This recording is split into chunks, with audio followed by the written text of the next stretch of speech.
Lezi ke izindaba z1KZNTV uyifundela uSamkeliso kaNqulunga angikubingeleleke mbukeli asikubhekeleke ehamba phambili osukwini namhlanje. Kwethulwe ubuholi obusha bamakhosi bafuna ubulungisa abathandana nobulili obufanayo kanti ke kumashele osola ngokudlwengula abulale abathathu. Inkosi uSifiso Shinga yasemzumbe ogwini oluseningizimu yeKwaZulu-Natal uyena ke osengosihlalo omusha ubuholi Bomdabu kulesi sifundazwe emva kwesikhathi eside lesi sikhundla siqoqobelwe inkosi uPhathisizwe Ichiliza yaseMadungeni. Lokhu ke kwenzeke ngesikhathi kubanjwe ke ukhetho lokukhetha ubuholi obusha bomkhandlu wamakhosi eMayville eThekwini. Kube ukhetho linokuthula ukhetho lokukhethwa kobuholi obusha bomkhandlu ubuholi Bomdabu kulesi sifundazwe njengoba inkosi Sifiso Shinga ekhethwa abangosihlalo omusha ekhipha inkosi Phathisizwe Ichiliza kwathi inkosi Inqayizivele Sithole waba ngusekela sihlalo. Ekhuluma usihlalo omusha wamakhosi inkosi Shinga uveza ukuthi isikhathi abangene ngaso bayazi ukuthi kunezinkinga kodwa besenxusa uhulumeni ukuthi ababekezelele ukuze bezokwazi ukuqhubeka nomsebenzi. Siyazazi ke makhosi inkinga ezikhungethe indlu yakithi eziningi kakhulu umuntu behlala isigungweni sendlu njenge ex officio member uyazazi izinto ebezenzeka nalapho futhi kade sihambisana kahle khona nosihlalo wethu noNdlunkulu sibambisane kahle kakhulu nabo umuntu kuzoyidudula lapho begcina khona. Kodwa ke futhi ke usihlalo nawo uNdlunkulu njengoba bese sondele nje eduze kwethu sizoloke sisebenzisana nabo nabo basiluleke lapho mhlambe kade kokunye ngoba inkonyane izobithukisa isinga singenako ukuthi mhlambe okunye asikwazi kube ukuthi bayasilekelela. UNdunankulu wesifundazwe naye ubesenxusa ukuthi lobu buholi obukhethiwe bubambisane nohulumeni ukuze kuzokwazi ukuthi nentuthuko yomphakathi ikwazi ukuba nenqobekela phambili.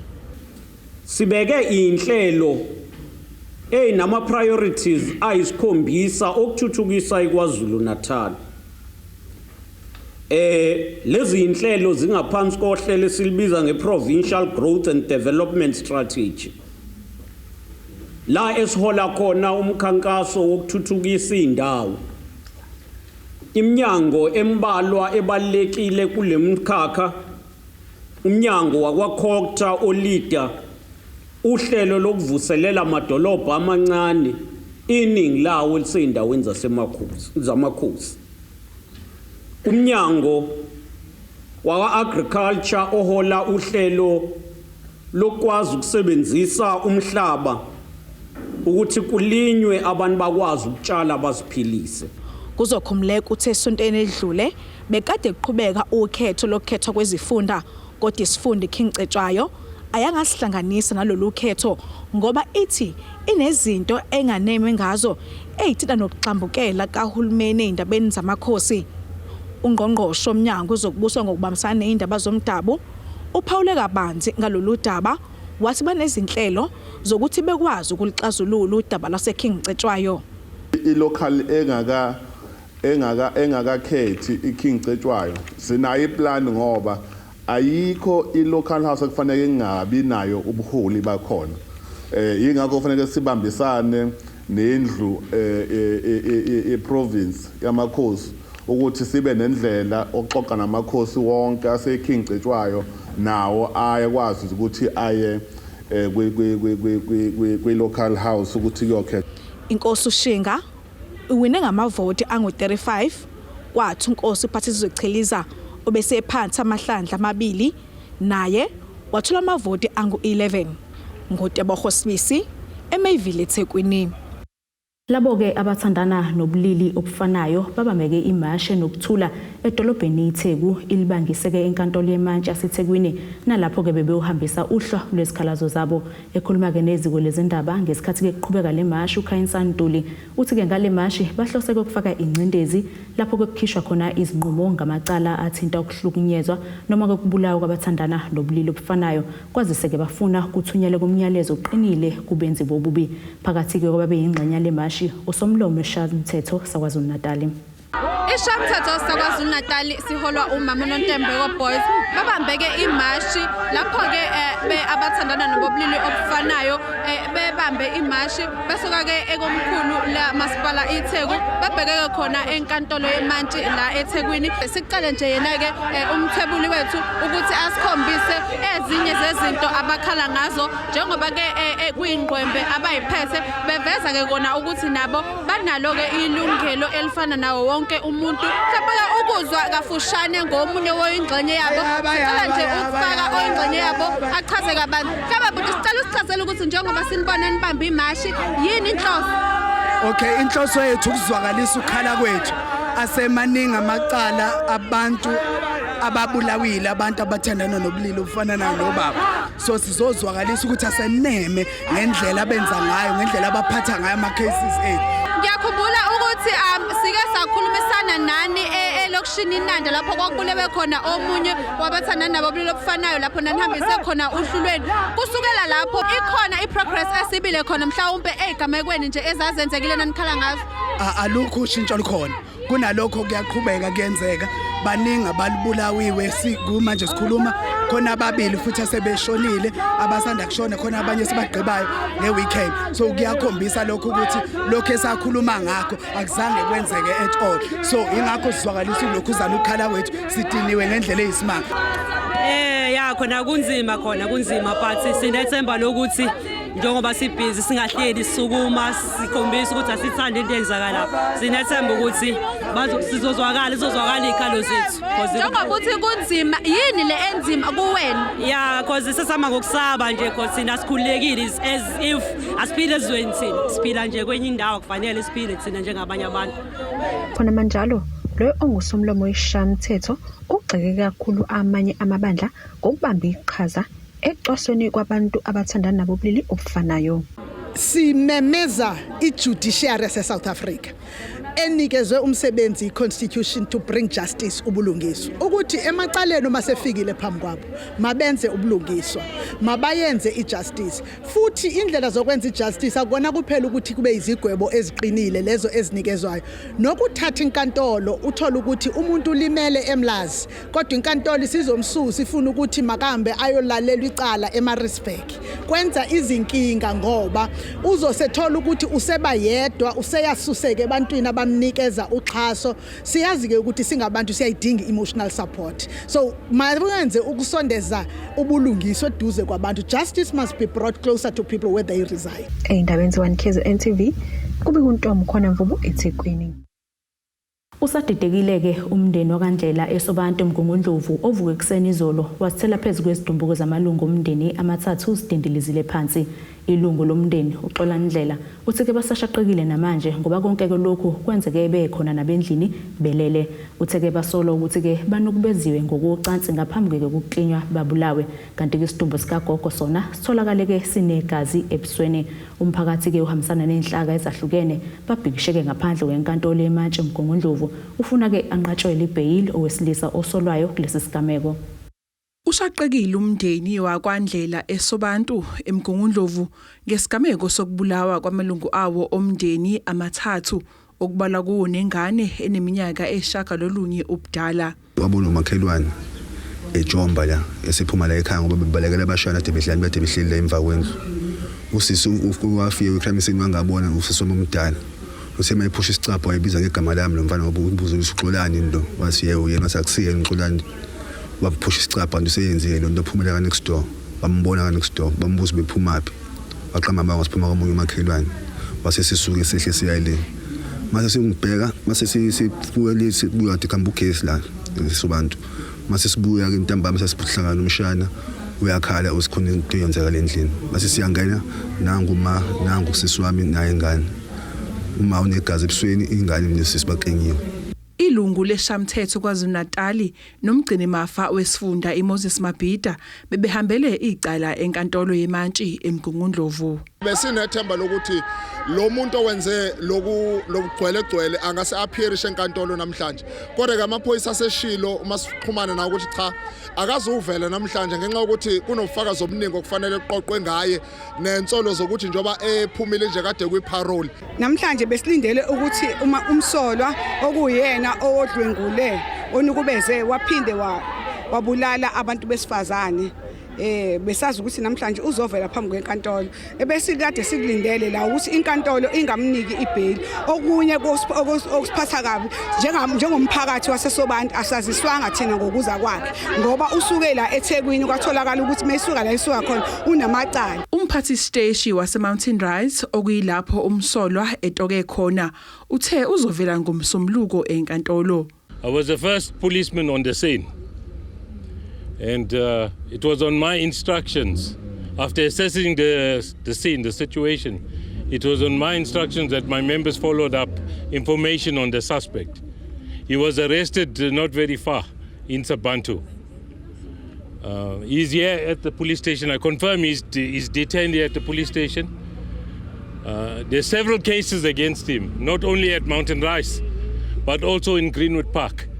There's a murder case. Khona manjalo umseshi wecala obekhona estation samaphoyisa uthe uzosheshisa uphenyo lwakhe umsolwa avele khona kusasa.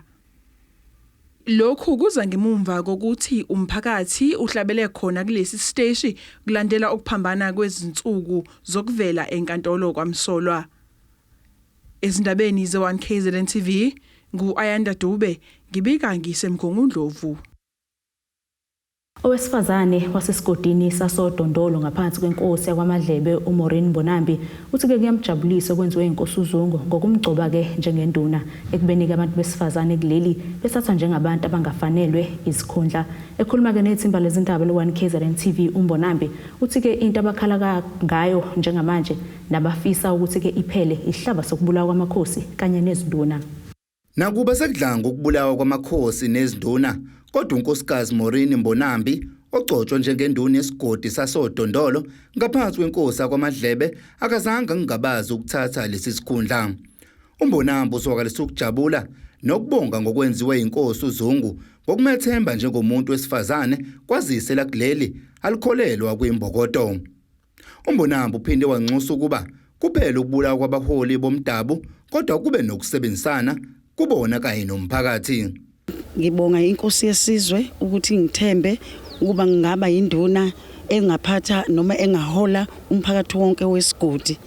Ekuba unikeni isikhundla sami sokuba ngihole abantu engifisa ukuba kwenzeke uNkulunkulu abeseduze kwami ngoba ngiyazi ukuthi ukuphatha umuntu nokuhola umuntu akuyona into encane kuyinto enkulu engumsebenzi omkhulu ngakho konke okuzokwenzeka ngifisa ukuthi uNkulunkulu abekanye nami bese kuthi konke ngizokwenza ngikwenze ngokwethembeka ngoba inkosi inginikele isikhundla ngoba ingibonile ukuthi ngisifanele ukuthi ngikwenze. Siyazi ukuthi isikhathi esiningi njengoba sithatha lezi ikhundla zokuba sinikezwe ikhundla ngamakhosi sisempini ekhona yokuhlaselwa kuhlaselwa amakhosi ethu kuhlaselwe induna sigcine singabantu ongathi asivikelekile. Ngakho ke siyacela ukuthi kukho konke esiyikho lesizoningi esinikezwe khona ukuthi sibe zinduna kanye nawo amakhosi ukuthi akabhekeleleke ngoba isikhathi sibe esikhathini samanje ukuthi wenzile kumuntu kanti wenze kabi. Inkosi esizwe sakwaMadlebe uZenzo Zungu uzwakalisa ukuthi abantu besifazane kumele nabo bathenjwe banikezwe izikhundla. Wabe senxusa nomphakathi ubusebenzisane nabo uphinde ubethembe njoba kubhoke nesihlava sokubulawa kwamakhosi kanjalo nezinduna. uMrs Bonambi uMamthembu wayeyikhansela lenduna futhi ke uzalwe endaweni ngase ke ngibuka ukuthi ukunokuba ngibheke komunye eceleni ungcono ngithathe umama ngoba nomama kufanele banikezwe amathuba okuphatha ungabe ngamadoda kuphela. Ngase ngenza ke lo mcimbi ngesonto umbeke ukuthi abheke isizwe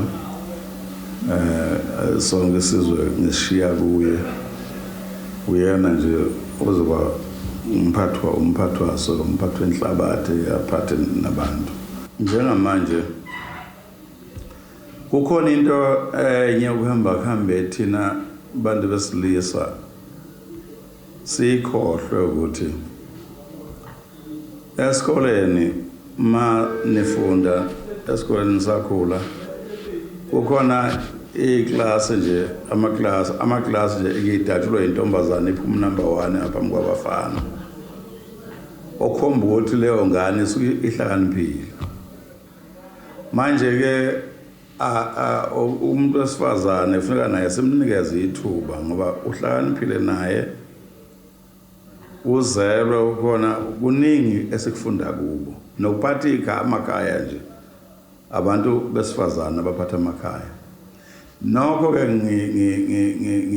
ngesikhathi ngimbeka ngibese ngoqinisekisa ngisho kubantu ukuthi ngicela bangambulali bameluleke bamthandazise bamkhulekise ukuthi akwazi ukuphatha naye qobo lwakhe ayikhulekele ngoba awumncane umsebenzi ukuthi abantu babike kuwe sonke isikhathi. uNkosikazi Bomdabu uthatha lesi sikhundla emva kokudlula emhlabeni kwenduna uMabaso obekuyiyona ebisezitanjeni.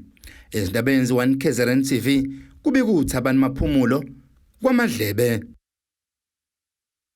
Asike sithisheleleke ezitolo sizobuya siqhubeke nazo indaba zethu.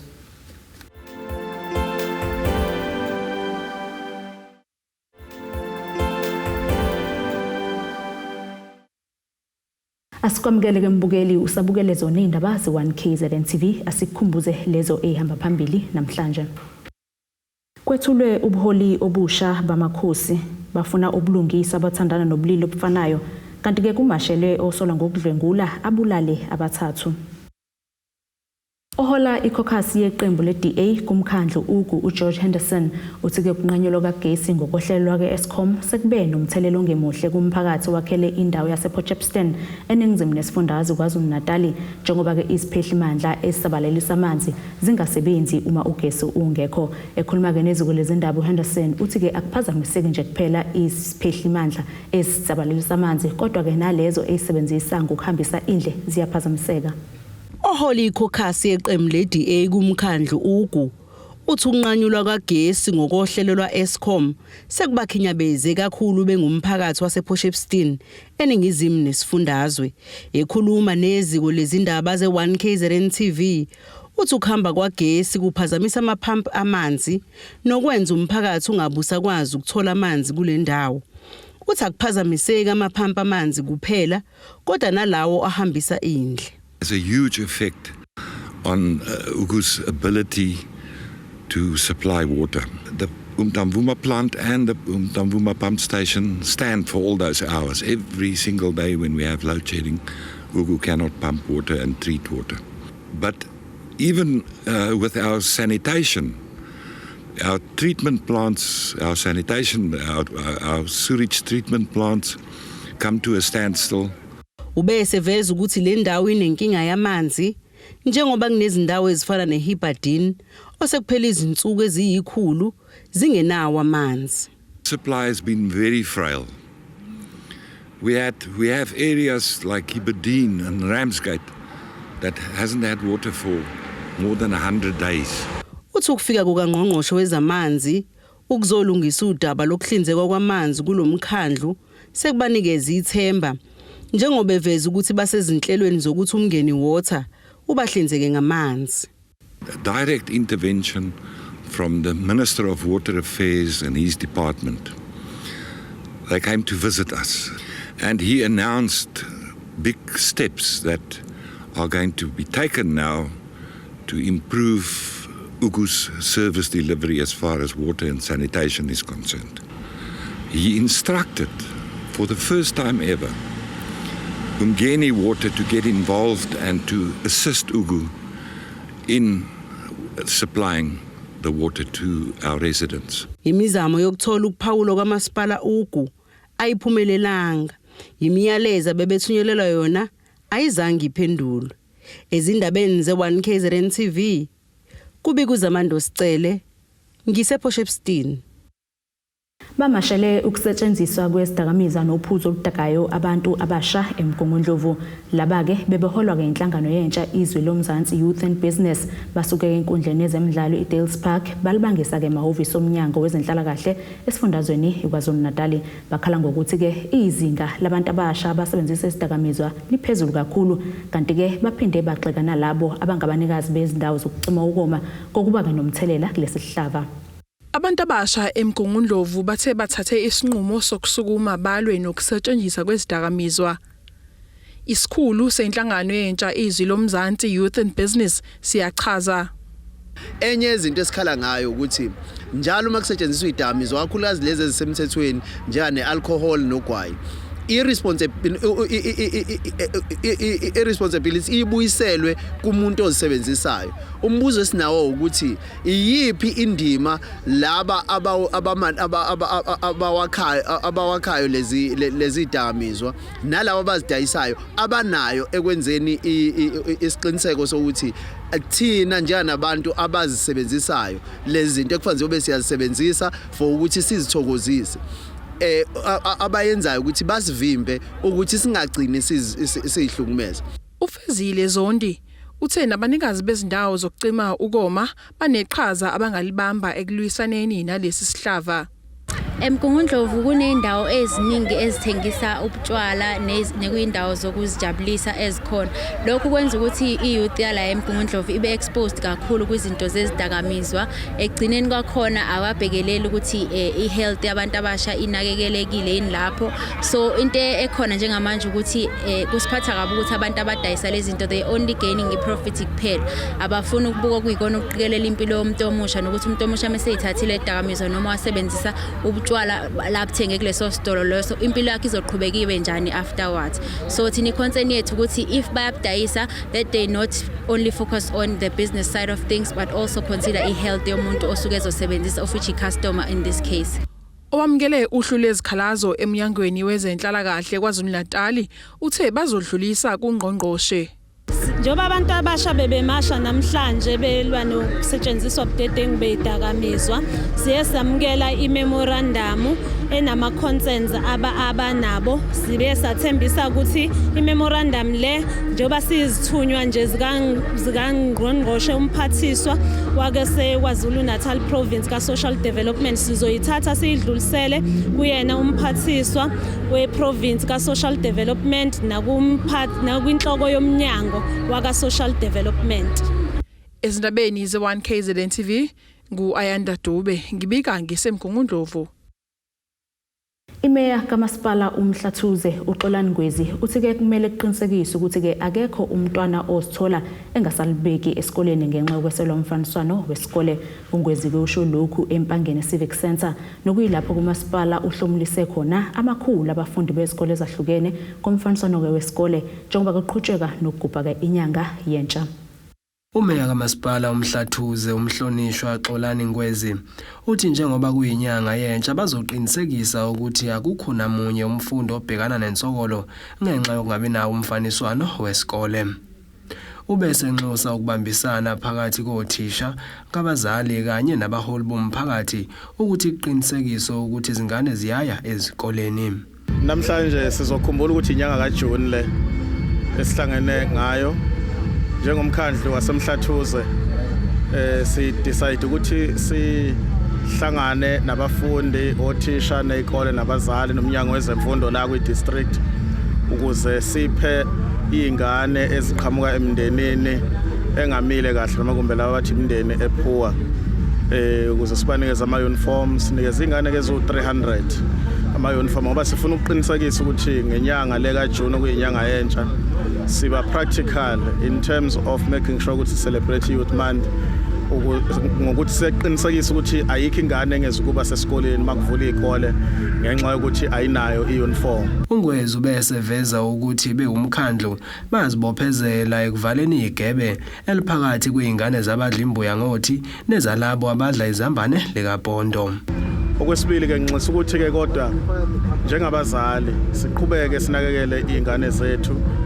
Okwesibili siqinisekise ukuthi izingane siyaziguide, nezingane ziyafunda, nothisha bayafundisa. nathi njengabaholi siqinisekise ukuthi futhi sihola kahle imphakathi. So ke njengomkhandlu na njengohulumeni la eMhlathuze sifuna ukuyibophezela ukuthi okungenani unyaka nonyaka fanele sikwazi ukuthi sibeke ibudget eceleni ezolekelela lezi ingane ezihlwempu lezi impela besiyinika iuniform phakathi kwazo fanele kube khona esizozuza ukuthi sikwazi ukuthi nazo sivale igebe phakathi kwabantu abadla imbuya ngothi nabantu futhi abadla isambane likaphondo. uSimangele Khanyile ngomunye wothisha bebeyingxenye yokwethulwa kwalomfaniswano ushayele umasipala ihlombe ngokwelula isandla kubafundi abesweleyo. Sifisa singabazali ukudlulisa ukubonga okukhulu kumasipala ukuthi usinikezele abantwana ngeuniform. Singothisha sikhona ezikoleni siyabona okwenzakalayo ukuthi kwesinye isikhathi uthola ukuthi umntwana uzofika engekho in full school uniform, so kugcina kumenza angabukeki like naye uyingane o ingxenye yesikole. Abanye bagcina be drop out ezikoleni ngenxa yelezo zimo lezo. So nje sifuna ukudlulisa ukubonga kakhulu kumasipala. Ezindabeni ze1KZNTV ngingumqondisi Miyeni ngibika ngisempangeni. Asiphinde sithishelele ezitolo sizobuya siqhubeke nazo indaba zethu.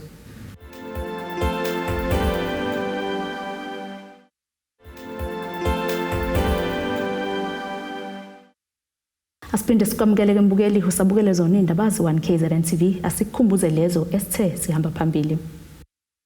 Kwethulwe ubuholi obusha bamakhosi bafuna ubulungisa abathandana nobulili obufanayo kanti ke kumashelwe osola ngokudlwengula abulale abathathu. Ake sibheke engosini yezomnotho.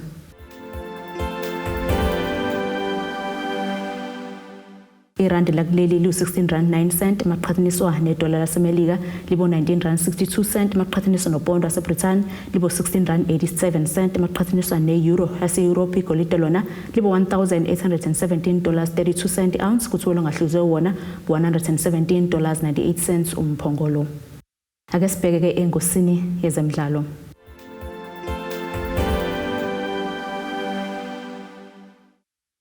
Iqembu iOrlando Pirates liphindeke lamamezela abanye abadlali engeke libagcine kule season ka2022-2023 phakathi kwalabo abadlali singabalaka uTshego Faso Mabasa ojoyineke iSekhukhune United, uNkanyiso Zungu obolekiswe kwiRichards Bay FC, uBongani Sam yena obolekiswe ke kuMaritzburg United kanye noBoyitumelo Ratipane obolekiswe kwiCape Town Spurs.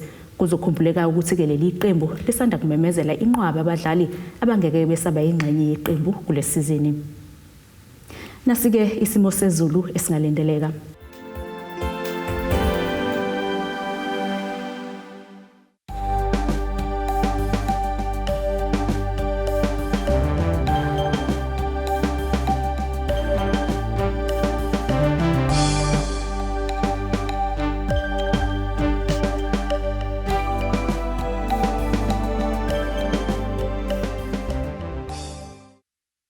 Bukelekezi yaguqa bese kuphathele zona osukwini namhlanje mina nawe ke sihlangane futhi ngesikhathi esilandelayo sale kahle emakhaya.